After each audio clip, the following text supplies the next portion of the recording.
Hey, peace, everybody. This is La Zuliana, the Angel of Louisiana. Some of y'all know me as Illuminatia on Facebook. I'm also going by the name New Orleans Head Heru. Okay, so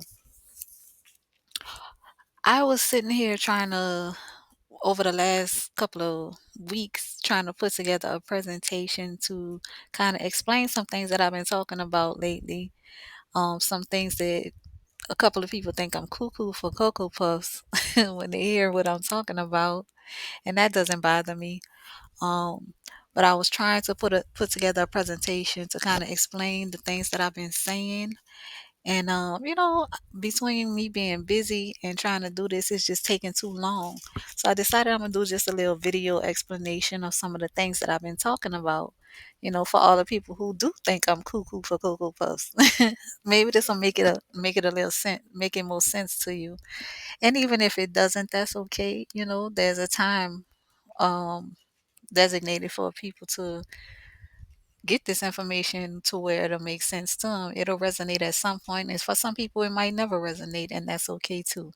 So, um, one of the things that I've been saying for a while now is something. Now, a lot of people have been saying America is Egypt. That's not just me saying that. So we have been saying that for a while. I particularly like to say America is Egypt and other things as well, like because I see that America is, or should I say, America was where all the ancient cultures started out at as tribes of America. So, like, wherever you see all the ancient cultures, like you see the ancient Hindu, the ancient Mesoamerican, Mesopotamian, the old Egyptian, all of that started off as American tribes in the beginning, on what I call the first world. Now, one of the things I have been explaining to people is that when you see the Egyptian Jed pillar, a lot of people look at that under the what the book said represents the spine, with which it does, stability, which it does. But what a lot of people don't know about is that it represents a symbolism of this being a simulated reality, right? And so when you see the Jed pillar, one of the things that it represents is the four worlds, or four of the worlds, because there's more than four. And so we are existing right now in the third world programming, even though we're the people of the first world. And so people need to look at it from the perspective of us being in like a computer reality, like really look at it as a virtual reality of some sort, which is hard for a lot of people to do. And so in the beginning, you know what I'm saying? It was just the first world, and then a reflection or the mirror image of the first world, which is the second world. And that was, w- if you put it to a place, that was North America and the other side of the Gulf of Mexico, right? So when the when it was just the first world, it was all the tribes here in America. And eventually, when they started creating programs of different realities, which became the other continents, um, they started having different, they took the information from the tribes in the first world, the American tribes. So let's say a certain group of a certain a certain group of certain tribes went on to become the Mesoamericans, the Aztecs. Certain tribes went on to become the Hindu. Certain tribes went on to become African empires. Some went on to be um, you know, the people in Europe, you know what I'm saying? So, but initially, all of these were American tribes. And in the program, just like you add things into computer programs, you delete things from computer programs, you upgrade, you create different versions. This is what happened with us as well. So when people say that we living in, I mean, when people talk about Africa and they use the term third world, it's become a derogatory thing, but it really is a third world reality. You know what I'm saying? So Africa is the third world in the sense of it was the third version of America, right? So you had America is the first world, and then South America became the second world. And from South America came Africa. So Africa is like South America is like the double or the inversion of North America. And then Africa was created by a double inversion of North America, meaning a copy of a copy. So Africa came about after they copied South America, who copied North America. So when I say that the worlds, that's what I'm talking about. Okay, so in the time that we were in the first world, like I said, this is where all the origin of all the ancient cultures were, and they were different tribes. And this is why when you go look through other cultures, the people of those cultures don't look like the people on their ancient statues and carvings. Those people on the carvings and ancient statues always look like us. And that's because they were us. We were the ones who those statues represent, who those carvings represent. And the people that's there now, they are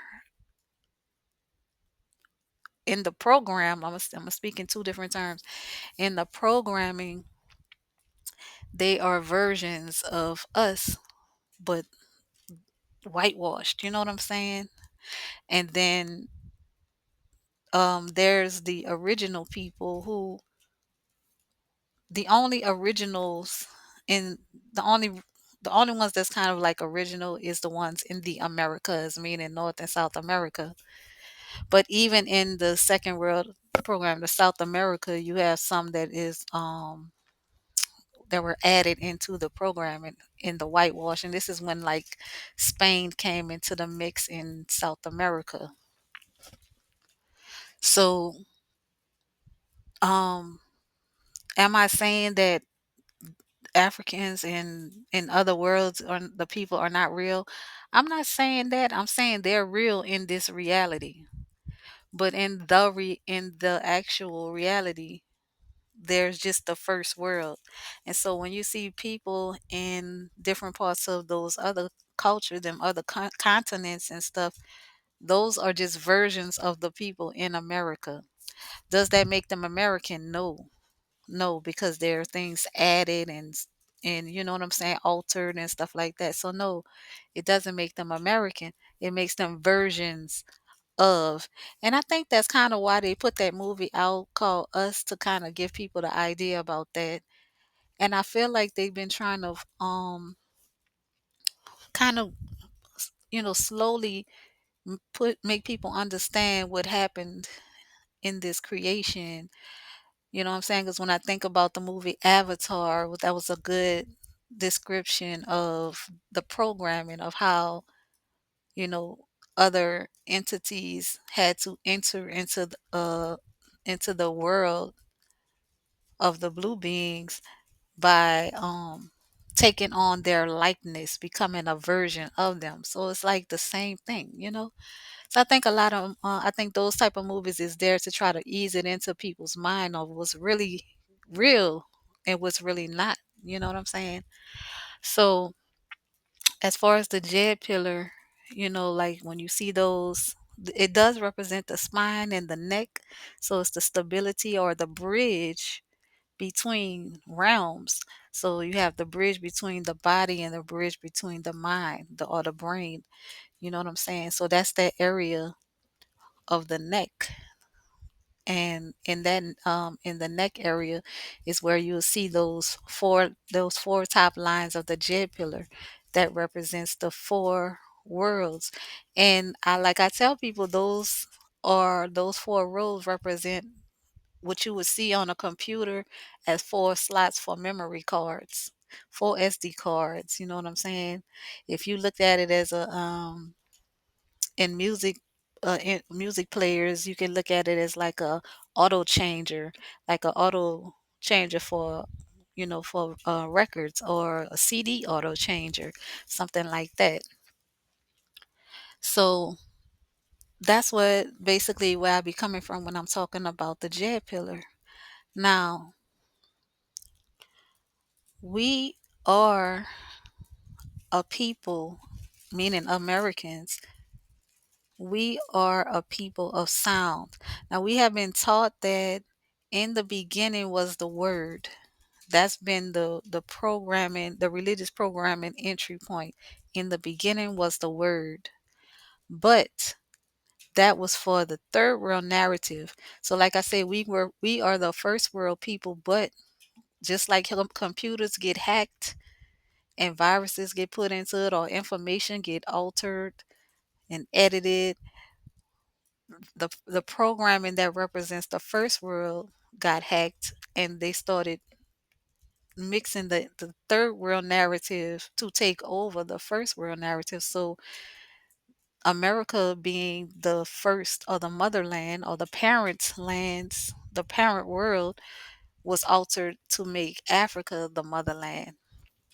And so that's why there's this thing of who's the real motherland. This is also why in this time there was that beef between the Louisiana Zulu culture versus the African Zulu people. You know what I'm saying? That happened because it's like a war of the worlds right now, because we're getting closer to the truth of who the real motherland is.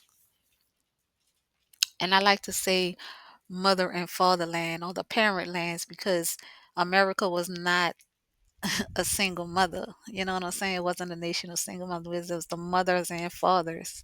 So the parent lands. Okay. So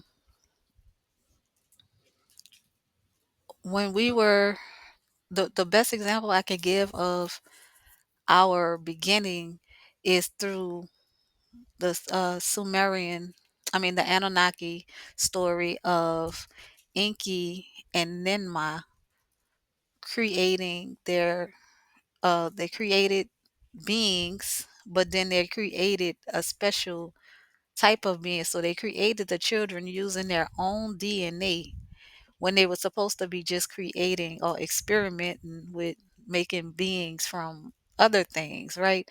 So they did their creation of other types of beings, but then they snuck and created a being, or children who were created of their own DNA. So when they were when you read the story about God regretting that he created humanity and he wanted to destroy humanity, this is when Enlil decided to destroy the creation. But Ninmah and Enki did not want to destroy the certain children that were made from their DNA. So while Enlil was allowed to destroy the created people that they were initially supposed to be experimenting with, Enki and Nimai went on to try to save or protect the children of their own blood, of their own flesh and blood. So that's how you get the story of Noah's Ark, where Noah and his family were saved from this flood that destroyed the world, where everybody was destroyed except for Noah and his family. So Noah would be like a descendant of Enoch, and Enoch was a descendant of Enki. So those people that were the children or the family or the lineage of Enki would be us in America, right? Now, when you hear that they were able to deal with people in Egypt that was representing in the real Egypt, the original outside of the program people, right? So in America, we are the Egyptians, In the simulation, we are the Egyptian avatars, but we're not only Egyptian avatars. In America, we are a blend of Egyptian and Mayan. This is the Syrians and Orions merge. This is the Egyptian and Mayans merge to become American tribes or American people. And when I say American people, the original American people are the same people who went on to create Hinduism, the Hindu culture, when you see when you hear about the dingers, when you hear about the all whatever culture have ancient gods that's black or melanated, that was coming from American tribes, different tribal groups in America. So, but that's basically, you know what I'm saying, how we are here. That's what I be talking about as far as us being here. Now, when Ninma, let me explain that Ninma in Egypt would be Het Heru, and Enki in Egypt would be in the beginning would be Ptah. So when when they had us first come into America, or the into Maya, I should say. Maya is called the fountain. It's this the dream realm. Um, this is where our consciousness was placed, while our real selves is in a like a sleep state. You know what I'm saying? For where they had to bring us to a certain place for protection when we were under threat of being destroyed by the AKA God who wanted to destroy. And so at some point the matriarch got locked out of the thing, the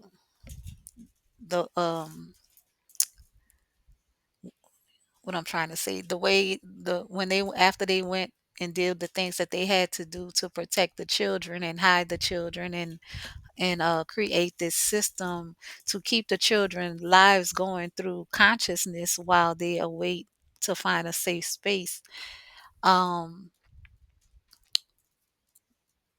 at some point, Enki's son, who they call Marduk, Enki's son betrayed Enki and then my by telling Enlil about the things that were being done, and they found a way to lock the matriarch, which was Tiamat, lock them out of the system. So when you hear about Marduk killing Tiamat, it wasn't like Tiamat was not one person, and Tiamat was not a lady that was killed by Marduk. It was not an actual unaliving. Tiamat is a word that means the mothers and the aunties. Tia is the Mayan word for auntie, and Mat mother in Egyptian. That's why I say we are Egyptian Mayan. So Tiamat was the matriarch who was, aiding, being like the nurses and the keepers of the children. And so when Marduk locked the matriarch away from access to the children, Enki had to step in to kind of save the children and keep them under protection. So he had to hide them away. You know what I'm saying? But down the line, the system, like I said, the program reality got locked. They got locked out of the programming, and then Enlil and others started dealing with the programming of this world, which kept us locked into this reality for longer, way longer than we should have been, and created this eternal life that sounds good when you first hear it, but it's really just saying you will be recycled into another program after another program after another program. So that's where I'm saying that in Africa, those are versions of the Americans. Europe is versions of the Africans who are versions of the Americans, like that. And so the eternal life is not really a thing to be happy about, when you really understand it from that aspect.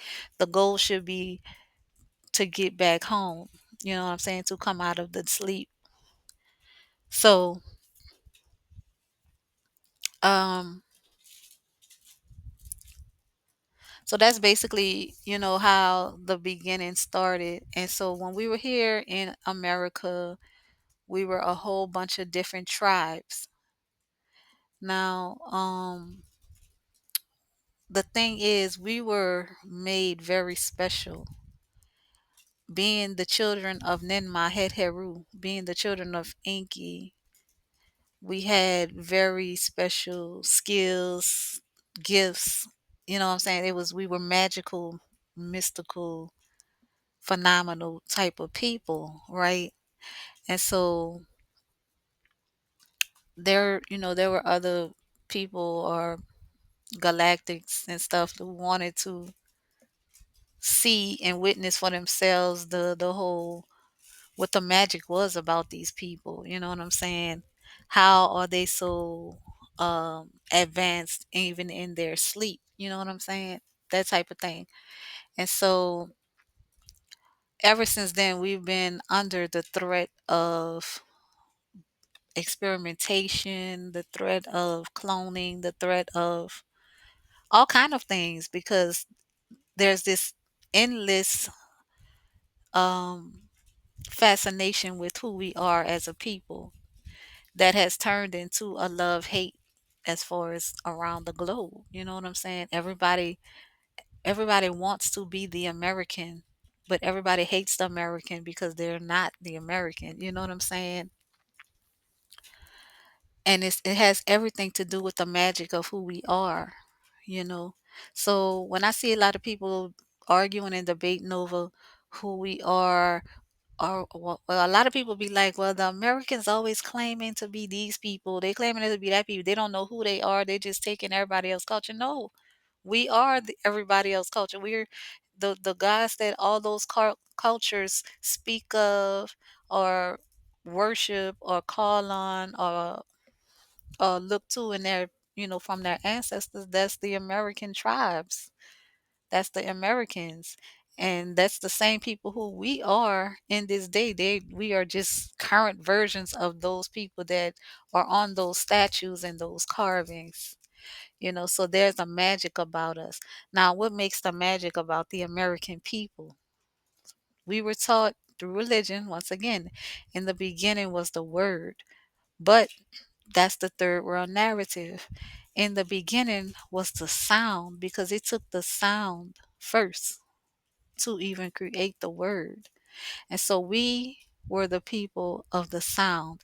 Everything about us as Americans is dealing with the sound. We are the people who have the unique sound. You know what I'm saying? We create the unique sound. We are moved by the sound. We can't even clean our house without music. The Louisiana sound, the Mississippi sound is what the whole music world revolves around. The American sound.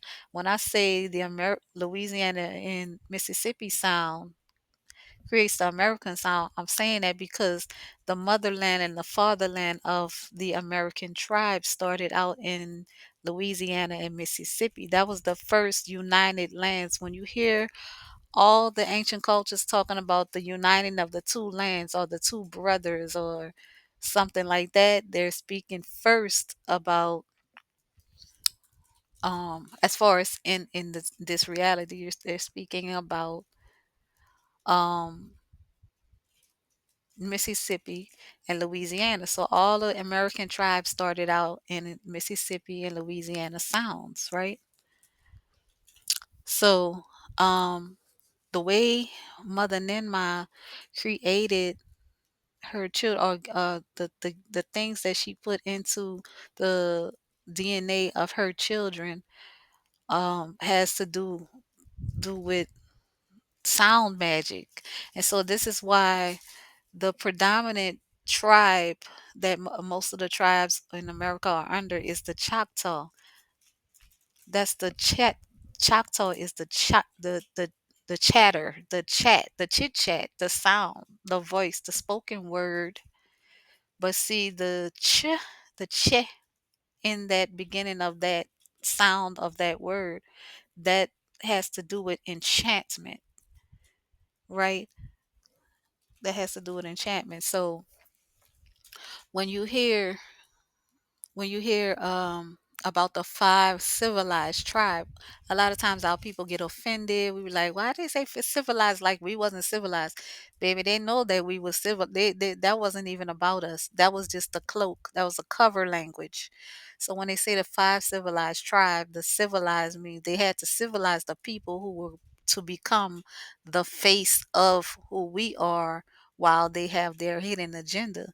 So they had to civilize the foreigners who were pretending to be who we are, while the while the five kabbalized or kabbalized, the hidden agenda people were using, studying, experimenting with, researching um the magic of the real tribes, who they call the five tribes. So like they say, that's the Choctaw, Cherokee, Chickasaw, um, Choctaw, Cherokee, Chickasaw, Creek, and who was the other one? I can't think of the other one, but what nobody don't know is, and I'm only reason I know is because I had my ancestors, including my mother, came to me from the mounds not too long ago, and they told me who these people are. So like the Cherokee, or the lineage of who they call the first dynasty Egyptian pharaoh Jer. So when you hear the word Cherokee, that chair is the same as when you see Egyptian pharaoh Djer Jer. So when you see the pharaoh Jet Djet, that's like Chet, which is Choctaw, as well as Chetimacha. Chetimacha is a branch of Choctaw, and Chetimacha is in the New Orleans area. Um, so now with the trickery with the Creek is what they call the Greek culture. The Greek is a cover word for the people that studied the Creek people, and the Creek word was a multi group. It wasn't just one tribe. It was multiple tribes together that dealt with a certain type of thing or skill set that they wanted to study, and they called it Greek. And so the Seminole is one of the other five tribes, civilized tribes. The Seminole is more have more of the Mayan instead of Egyptian. Now they both have Mayan and Egyptian, but the Seminole has stronger Mayan side genetics and magic. And so when you hear the word Seminole, that's the old shamans, the old Mayan shamans, the old Zamnas, which is the magicians. So when you hear the Seminoles, that's the Zamans, the shamans, which is like the magicians of the Mayan side. So everything is really revolving around the waters of the Gulf of Mexico. And so you have the tribes that went on to the other side, which is the Seminole. All of them, everybody kind of went around the Gulf. But when you hear of the Seminoles, you gotta connect that with the Mayan. If you heard of the Mayan god Itzamna, that's the same, right? That's coming from the same connection. So I'm gonna have to go to do a part two on this, and go into the other part of why I'm doing this video. I hope y'all got a basic understanding of what I'm talking about, stay tuned for part 2.